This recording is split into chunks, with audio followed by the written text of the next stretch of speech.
Hey guys, what's up? So I want to talk about something really quick. So it's about scaling up as a freelancer, right? So let's say you're a freelancer who is earning $500 per month, 200, $1,000 per month, and you actually want to scale up and you want to go through the roof. So this video is actually for you. Now, before we get in, I want you to understand two things. There are two main ways if you want to scale any business or service or whatever it is you are selling online, and that's either you scale horizontally, which is basically just increase the price of your product or your service, or you scale vertically, which is increase add more things that you're selling on the back end. Maybe add something. Maybe you can start with a tripwire offer, put something small, and sell something bigger at the end of the funnel, or when the person is done using your product or service or getting it right. So these are two main ways you can actually scale to make more money as time goes on.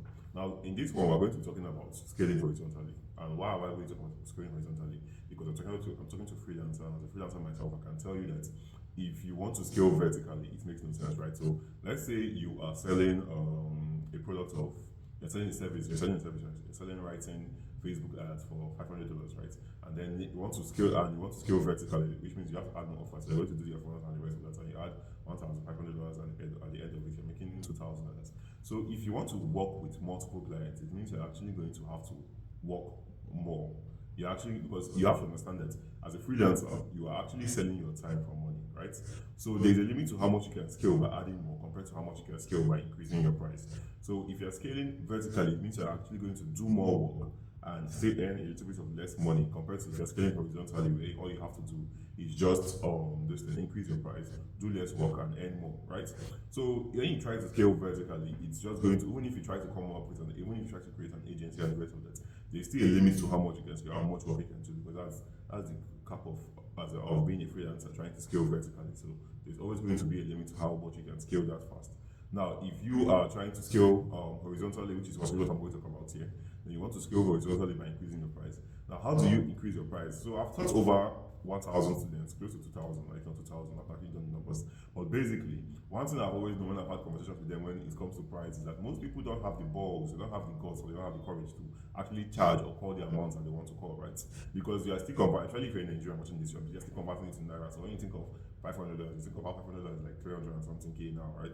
And you're like, oh, how can I be telling somebody that kind of amount for this kind of stuff? So these are not the kind of things you actually want to be thinking of when you're actually trying to scale. If you want to scale, you want to actually make sure you have these things in place. So number one, you want to make sure you're actually good at what you do. You don't have to be the best. I keep saying it's not the best that gets paid the most. It's who demands from more that gets paid the most. So make sure you're good at what actually make sure you're good at what you do, and you can get results. Now, once you have results, let's say you're working with hypothetically you're working with like 10 clients, right? At $500 per month, you're making $5,000 per month. Now, when you increase your price to at least $1,500 and you inform all your 10 clients, not everyone is going to be cool with it, right? So let's say 6 of them drop you or 7 of them drop you, right? If 6 of them drop you, or let's say 6 of them drop you, right? You now have 4 clients who still want to work with you because you're getting them results, and that's $1,500 per month. So now you're working with only 4 clients at $1,500 per month, and you're making $6,000. Now working with 4,000, while working with 4 clients, instead of making 5,000, if you're not making $5,000, while working with 10 clients, right? Less work, more money. So that's how you actually want to scale as a freelancer. Then you can move on into the digital space, or you can move into drop servicing, which is basically getting gigs and outsourcing, or which is basically opening an agency and getting people to also help you to work and the rest of that and do more work and in the back end. But basically there's different ways to scale. But the main thing you want to know is that if you are looking to scale as a freelancer, someone who sells their time for money, then you're actually looking to increase your price. And the only way you can increase your price is if you're good at what you do. Like I said, you don't have to be the best, but you actually have to be good at what you do. Once you have that settled out, then it's a matter of having the guts and bringing and crafting an offer to actually sell them, to actually tell your clients or whoever you're going to pitch. And let me also add this: eventually you increase your price. You don't want to keep targeting those businesses or the rest who can't afford you, because you're going to get discouraged, right? Because if you're targeting people who can't afford to pay $2,000, $3,000 for a project, then you are going to be tempted to bring your price down, which is something you actually don't want to do, right?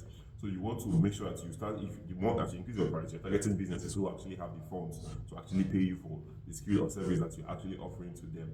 Because let's something I've noticed, if when it comes to increasing your price, and maybe you're in negotiation or on a sales call, or you're in a prospect is talking and you guys are about to close the deal, if you actually bring down your price and you don't increase it at that moment, you are going to be stuck on that price for the next few gigs for the next few months, for the next few clients you get, because you are aligned imposter syndrome weighing inside you. So you actually want to have the guts to do it.